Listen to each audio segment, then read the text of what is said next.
Greetings, ladies and gents, and welcome to this latest episode of Tales from Outer Space, taken from the subreddit HFY. The links to all the stories will be down below, and as always, I hope that you enjoy. And if you do, please consider subscribing. Story number 1. Might as well invade Terra while you're at it, written by Ryan Gendert. Throughout the years since humanity's entrance to the galactic stage, the phrase invading Terra became synonymous with futile. Friends and foe alike avoided the hyperspace stream leading to Sol like the plague. Only a handful of the most adventurous and wealthy Terran allies ever willingly entered humans' home system. In the heart of the human home system, Sol sat surrounded by a constellation of satellites humanity called Partial Dyson Swarm. Their skewered technology evolution resulted in them mastering antimatter production and interplanetary travel even before they harnessed fusion power at industrial capacity. And by the time fusion became truly practical, a ring of focused mirrors already filled the orbit around the equator of the star, sparsely interrupted by massive antimatter factories and mass driver tens of kilometers in size. These mass drivers launched what basically antimatter missiles at numerous captured facilities around Terra, where it slowed down and landed in a harness on the surface. Naturally, these mass drivers also were capable of launching missiles at a sizable fraction of the speed of light if they don't care about recapturing it or preventing the target from being obliterated, like say, at an invasion fleet on the edge of the system. In addition, a pair of massive stellar lifter stations on Sol's polar orbit redirects plasma from the star into refineries and provides resources for their operations throughout the system. Their immense electromagnetic field capable of turning the plasma stream into a gigantic lance streaks across the system to destroy any ship slipping through the volley of antimatter missiles. Moving outwards, Terra itself has been turned into a sea urchin of Ecomonopolis, numerous giant space elevators jutting from its surface.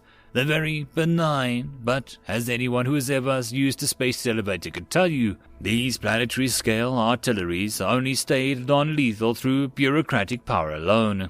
If an invader ever approached within 100 million kilometers of Terra, they would be reduced to individual molecules by a stream of relativistic metal plasma.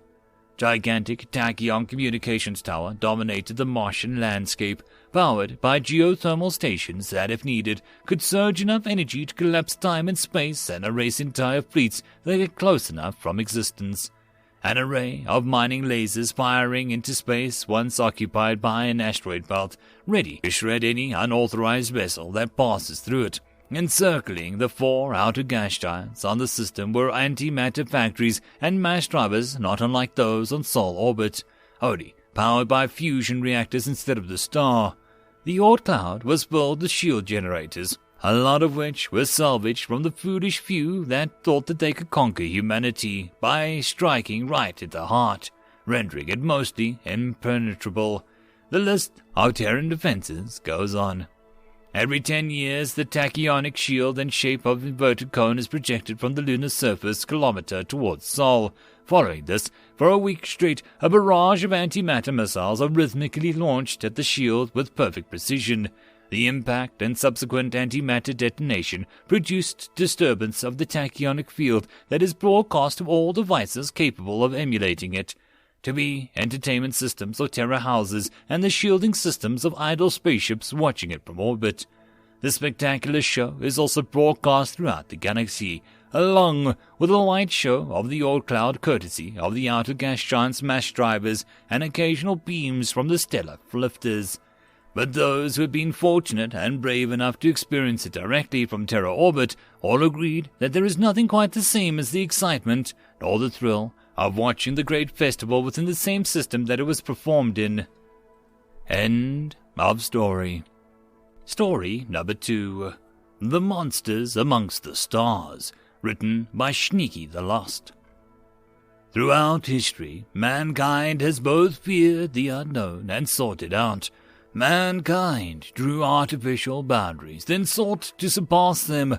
Mankind has gone ever out to explore for new life and new civilizations, to explore what lies beyond the next horizon. Unfortunately, for most of our history, that has also been paired with the desire to conquer it as well. In the days of the ancient Greeks, in times so ancient that it is only passed down to us by virtue of being included in some previous collection of history that was then handed down to some larger body of historical work, and so forth. The whole entirety of their world was little more than a few hundred kilometers across, ranging from a fertile crescent between the Tigris and the Euphrates rivers all the way to the Mediterranean Ocean, and around its coastlines. They could not even imagine the vastness of the planet that they lived upon. As civilization advanced and grew, its concept of the world expanded to include all of Europe, into Asia, and realizing that Africa was quite a bit larger than they had originally realized. But then, on the borders of the maps there lay a phrase, "Here there be monsters." Stories of legends of monsters and uncharted waters were commonly traded amongst those who plied the sea lanes, and thus they came into contact with them. By the time humanity had matured enough to finally understand the scope of their planet, they once again looked to further their horizons. They looked to the stars now, and wondered what monsters might lurk in the vast, empty voids between the solar systems.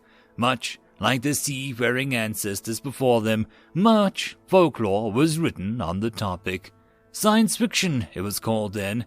Some were written to further understanding, to explore concepts, or to warn of potential problems. Some were purely sensational, written for, as they would say, spinning a good yarn.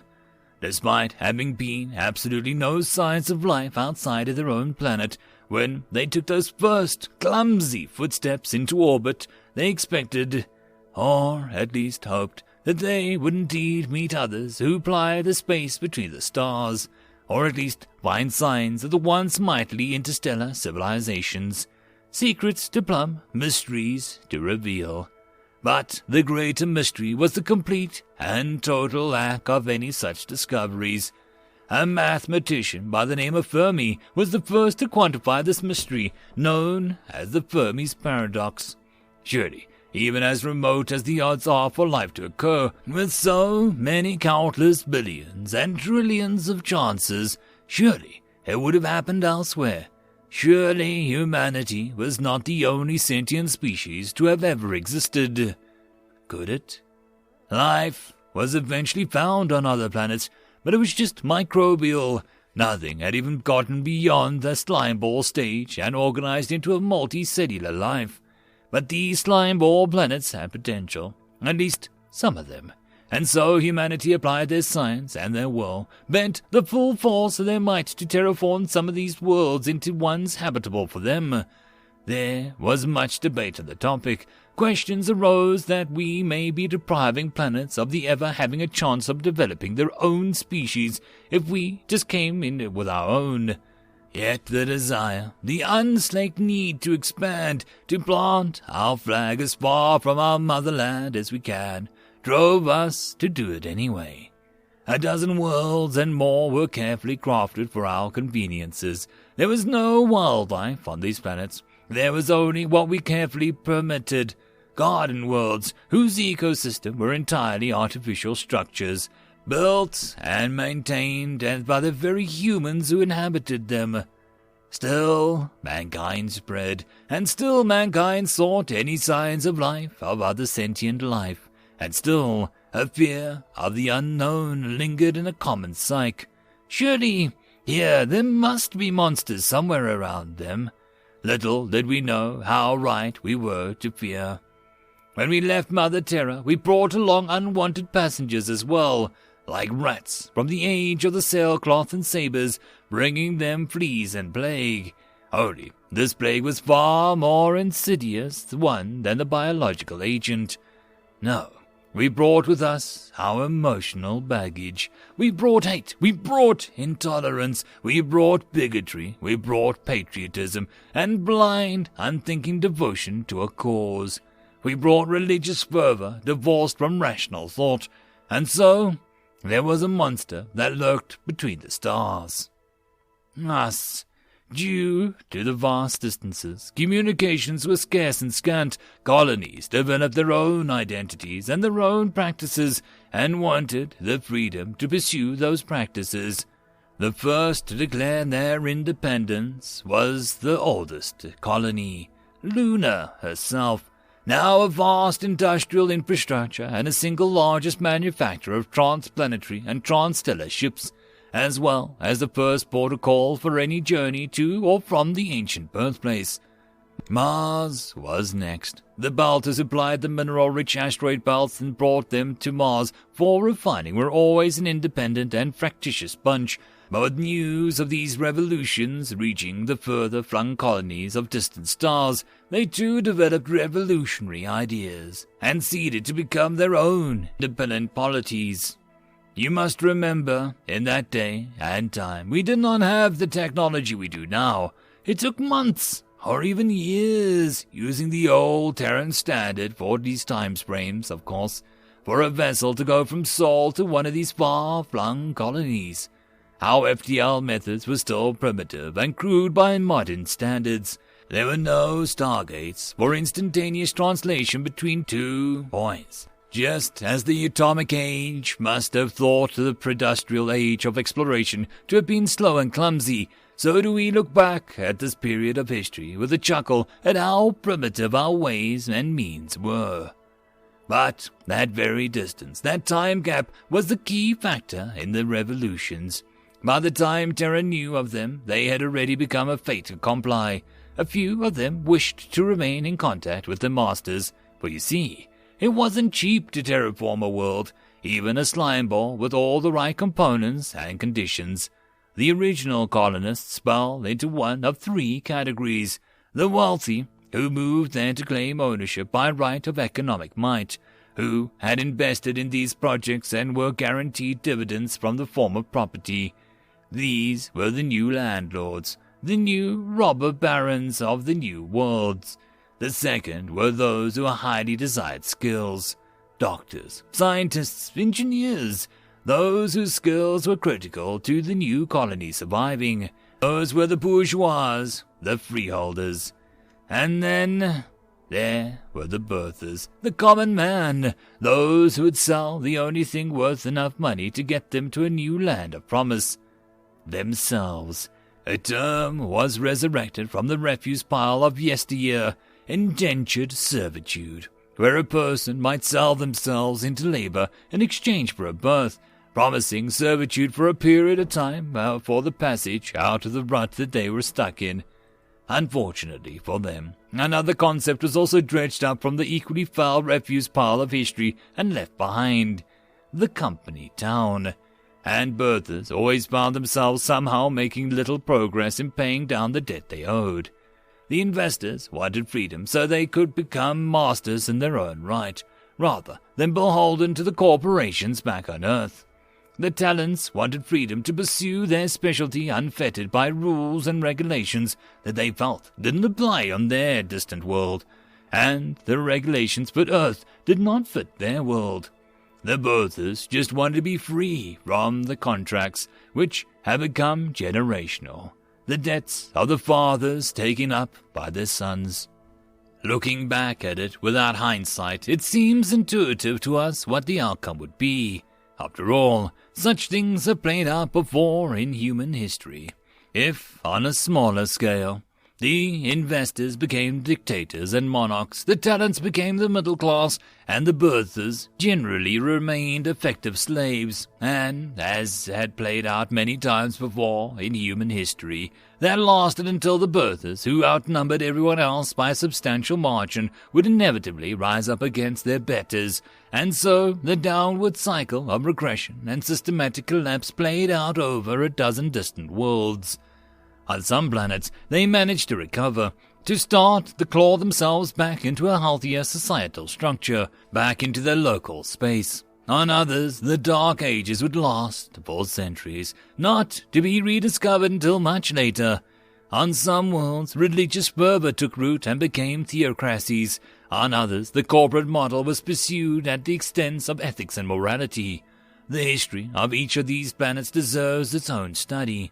It is a fascinating microcosm of human nature, an inadvertent social experiment on a scale almost beyond conceptualization. Earth herself was not immune to these changes either. Corporations who depended upon investment from the other worlds went bankrupt, sending the economy into a downward spiral. Many fortunes were lost, but perhaps that too was for the best, for in breaking the old system it gave room for a new system to take root and grow, and from that the seeds of our current Terran Federation blossomed. Luna and Mars both did not want to be dependent upon Terra, yet they both found it extremely expensive and costly to maintain life support and hydroponics without imports of the cradle of humanity. Earth was struggling to recreate industry without resorting to practices of nearly doomed generations before, something that Luna and Mars had an extreme abundance of. Soon Earth, Luna, and Mars reached an agreement, an economic union, agreeing upon terms of trade beneficial to all parties. From there, other agreements were reached. Thus, the three spheres of the Venn diagram of blue for Terra, white for Luna, and red for Mars form the core of what is now the Terran Federation flag. Fear and ignorance have always been our greatest foes. The true monsters that lurk not just amongst the stars, but within ourselves, which is why we counter these with education, with self-actuation, and self-realization. It is why our educational practices focus on not what to think, but what you think, because, as this period of time in our history has shown, if we do not counter ignorance with education, we do not counter superstition with scientific methodology, if we do not counter greed with morality, then we become truly monstrous indeed. Many of you students ask why this is a mandatory class. This is why. This is, perhaps, one of the most important lessons that learn from our history, because humanity, still to this day, is the only known sapient life form to exist, or have ever been known to exist. In all of our forays into the deeper arm within our galaxy, we have not yet uncovered a single shred of evidence supporting multicellular life not from Terran origin. And we very nearly went extinct on a dozen different worlds. We dare not forget this lesson, lest we repeat it yet again. The great thinker from before FTL once referred to Earth as a tiny and insignificant pale blue dot, and for all of our scientific advances, we have only begun to truly comprehend the vastness of the truth of this statement. Only now that we can truly plumb the vast empty black reaches between the stars can we fully appreciate how insignificant our planet of origin truly is, and how truly significant we all are.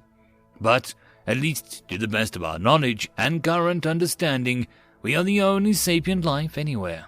This is why, when we speak of our fellow people, we do so in a fellowship of equals, because if we devolve into castes again, that faint dim glimmer of life may well snuff out, and there will be no one to mourn our passing.